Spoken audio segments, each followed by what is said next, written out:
While setting the table for dinner one evening, a little girl entertained herself by bringing the utensils in her hand to life. Her mother listened as knives, forks, and spoons carried on a conversation with one another as they made their way onto the table. Suddenly, the little girl looked over at her mother and declared, "If I had to choose, I'll be a spoon." "A spoon?" her mother exclaimed, intrigued. "Why would you want to be a spoon? What would be wrong with being a fork or even a knife?" "Well," the little girl explained, "forks are always stabbing stuff and taking it like it's theirs. Like in school, I hate it when someone takes a piece of my dessert with their fork and just eats it." "Okay," her mother agreed. "What about being a knife?" "No," the girl exclaimed. "Knives are scary. They cut things, and you can't really eat just with a knife," she responded. But the little girl continued, holding a shiny spoon in front of her face. "Spoons can scoop up a lot of stuff and even pass stuff around. They're just nice, round, and smooth," her mother inserted. Her daughter's eyes lit up. "Right," she says. "I'd rather be a spoon." Be a spoon. This may sound like some little silly childhood anecdote. However, it's a great image of a Christian lifestyle or ministry in motion. That little girl's analysis of silverware was right on the nose. But it was also a revealing insight into the way various types of people operate in this world. Christians are like silverware. Yeah, I said that. Christians are like silverware. Some of us are forks. We're grabbing. We're stabbing others. Some of us are knives. We're cutting people down to size. But you know what? Christ calls us to be spoons because spoons have one purpose. Spoons are designed to serve. Acts 9:1-22. Travel with me as we read about Saul's conversion, his Damascus Road experience. It starts out, verse 1. Saul was still breathing out murderous threats against the Lord's disciples. He went to the high priest and he asked him for letters to the synagogue in Damascus, so that if he found anyone there who belonged to the way, which was a group of followers, whether men or women, he might take them as prisoners to Jerusalem. As Saul neared Damascus on his journey, suddenly a light from heaven flashed around him. He fell to the ground and he heard a voice said to him, "Saul, Saul, why do you persecute me?" "Who are you, Lord?" Saul asked. "I am Jesus, whom you are persecuting," he replied. "Now get up, go into the city, and you will be told what you must do." The men traveling with Saul stood there speechless.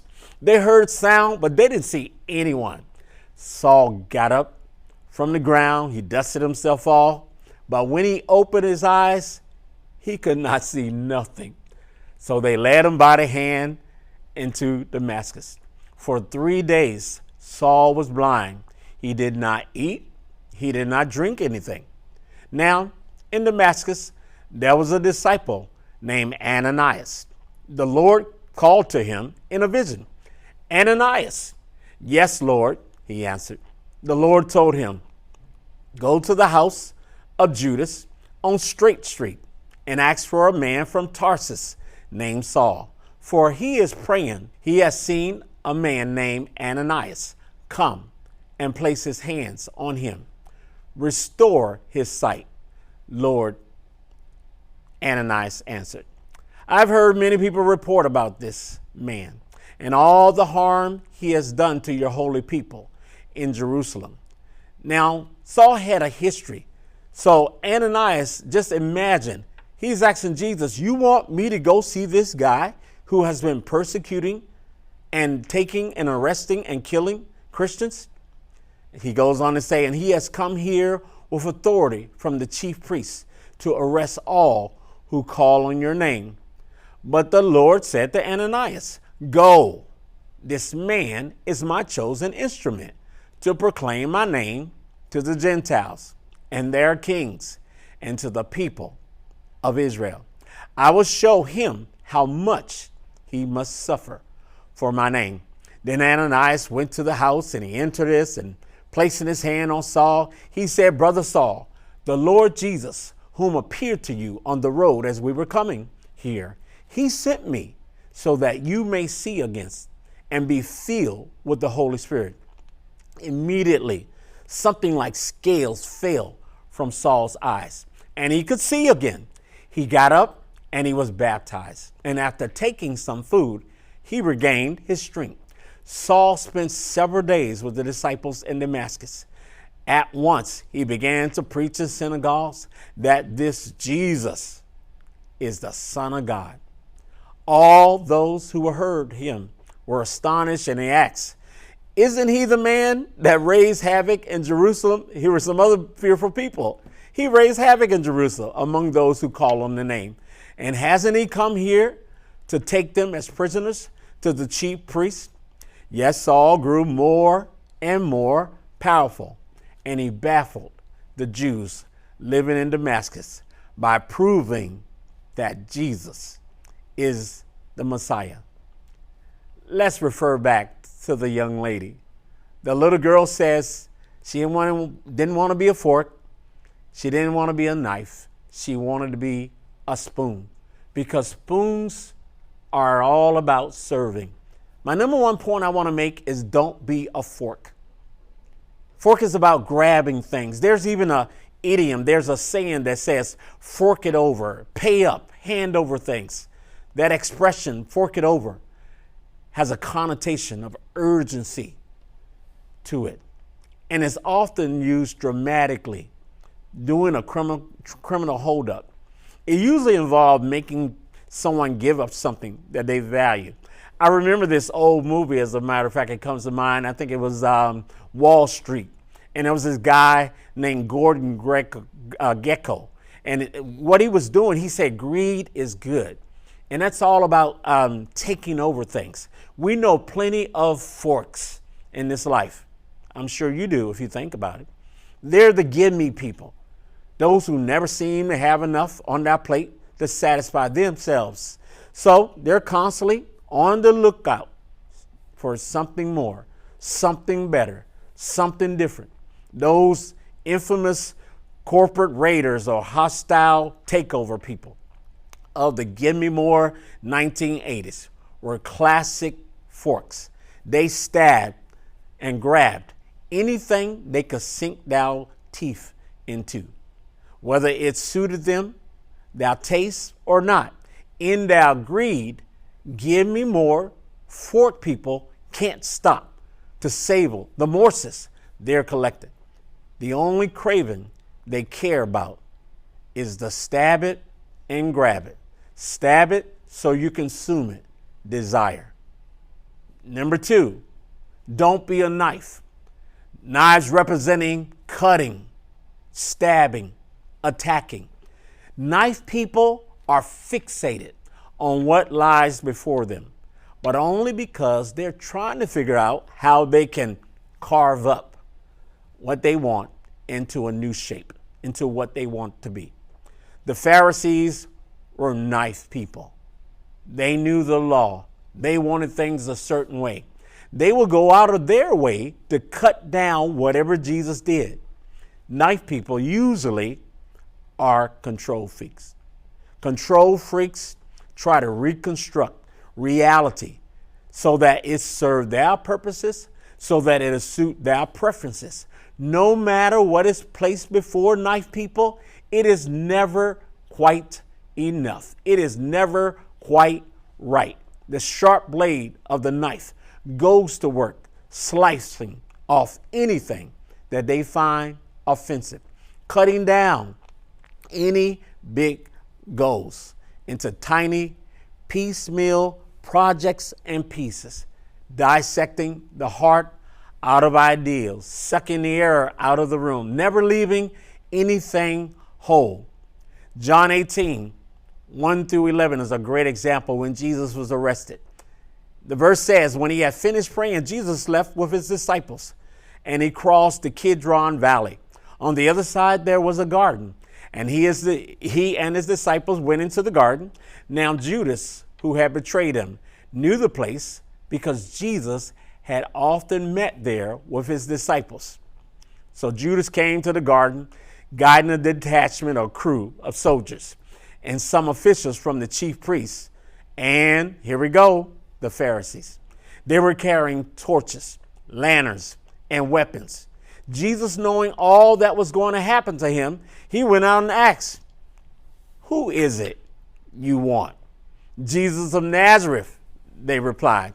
"I am he," Jesus said.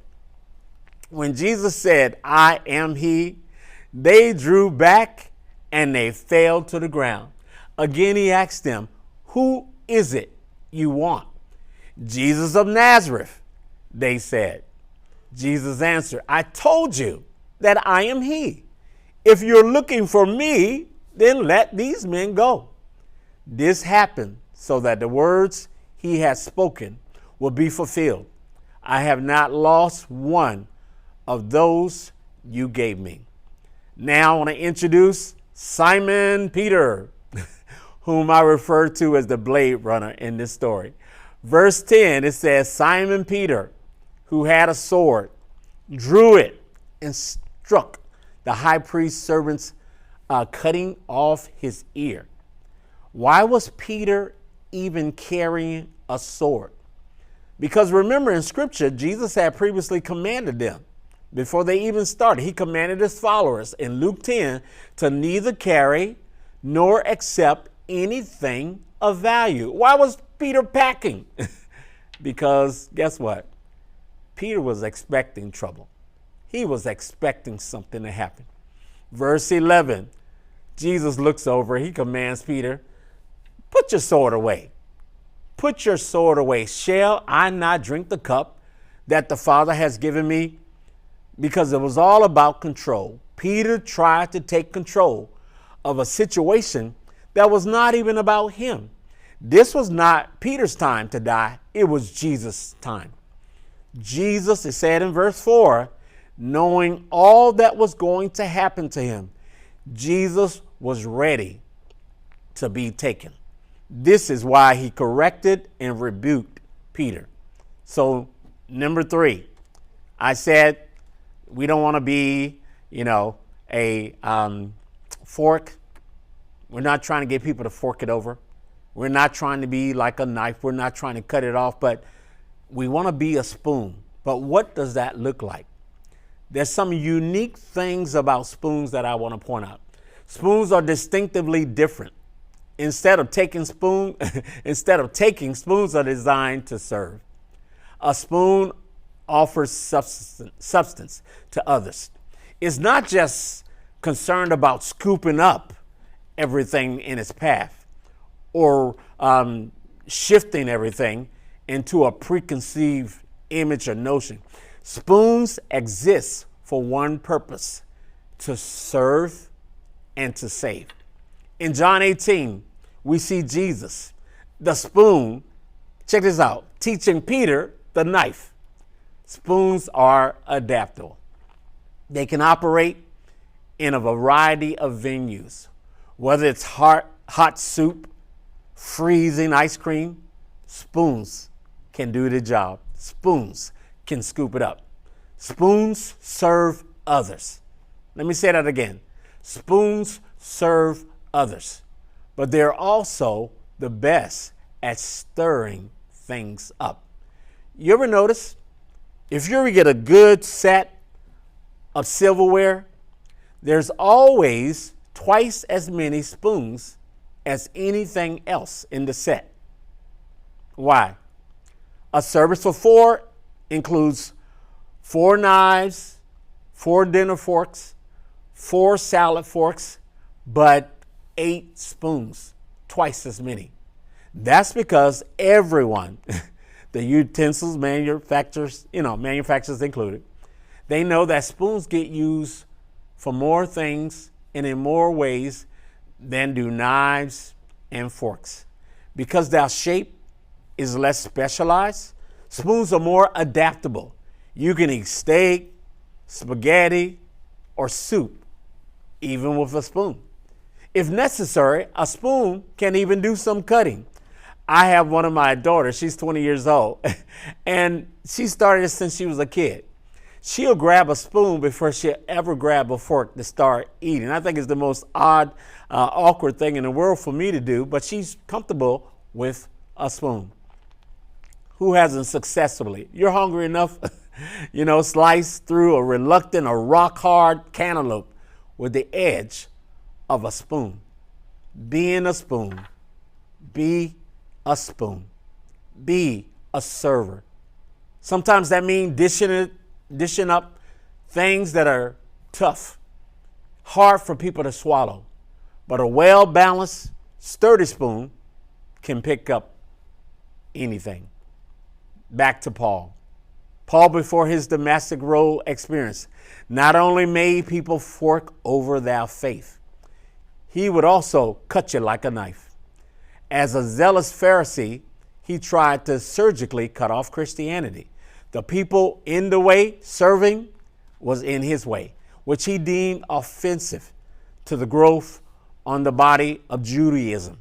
Paul had a strict adherence to the law of that day. And that's what legalism does. It cuts off freedom. It slices through any resemblance of joy because you got a set way that people want you to live and to behave. But after Paul relinquished his confidence in the flesh for his commitment to Christ, Paul found that his sharp edges were beaten flat. They became smooth. His narrow-mindedness pulled into a wide bow. His rigidity bent into a gentle curve. But it took one thing. God had to knock him off his high horse in his Damascus Road experience. In other words, Paul became transformed into a spoon. In his new spoon form or shape, Paul became committed to serving Christ by serving others. This sharp, pointed attacks of Saul the knife became the nurturing, nourishing scoops of service and salvation dished up by Paul the spoon. Now, as a spoon, Paul demonstrated that he could dish it out. I want us to ask ourselves this question. What kind of changes could you and I make? What would you have to do to make it in your soul a way to stop fork stabbing, to stop knife slicing that pierces the lives of others? What would it take to replace those actions with scooping out spoon-like service? We're called to be in service to our brothers and our sisters instead of being in competition. What if we give up trying to have it all and instead commit to sharing it all? What if we cut out carving up those who are different from us? Instead, we begin to adapt our attitudes to meet their needs. What if you and I would both just stop worrying about what it is on our plates and start thinking about and paying attention? What's the needs of others? What are on their plate? Those that you encounter on a daily basis. What if we had a different mindset? I know it's not easy, but being a spoon, it doesn't mean, let's get it right, being a slave to anyone. It doesn't mean that your desires get thrown, out of the window. As a faithful witness of Christ's love, Paul knew that there would be times when he needed to dish out truth. He needed to share something that was hard for his audience, his listeners, to swallow. There are times that God is going to challenge us to say things that we do not want to say, but we want and we need to say it if it helps the other person. It might be a hard pill to swallow for some. The various Corinthian groups of that day were fighting for theological preeminence. They wanted spiritual superiority. They didn't want to hear that the greatest spiritual gift was love. Love was not in their spoon. They were willing to serve that. The proud Athenians, with their sophisticated pagan ways, they didn't want to have their patron, godlessness revealed as just another lifeless silver statue that they chose to worship. Then there was the proud, the legalistic Judaizers in Philippi. They didn't want to hear all they thought that they had gained would be for loss. You want to be a spoon? Then you must be willing to serve. We must serve people. We must serve love for one another. We must serve with honor. We must give a large helping of compassion for people we don't know. Those people standing on the side of the road, maybe they're asking for money. We don't know how to respond. We need to have a servant's heart. When I attended SUM 30-some years ago, I remember our theme was servant of all. And there's some people that are willing to be a servant of all. But I had to check myself because there were times where I want to be a servant of some, where I could cherry pick who I was willing to serve.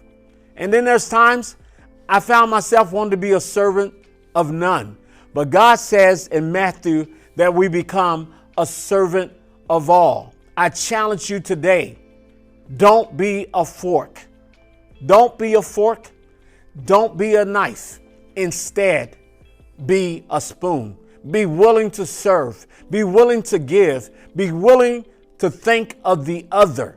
There are so many one another scriptures throughout the Bible. We must find and feed upon and study and take those scriptures in our heart, that we will reach a lost world. We will reach a hurting church, people that will come to us because they're not looking to be grabbed. They're not looking to be stabbed. They're not looking to be cut, but they need to be loved. They need to be served.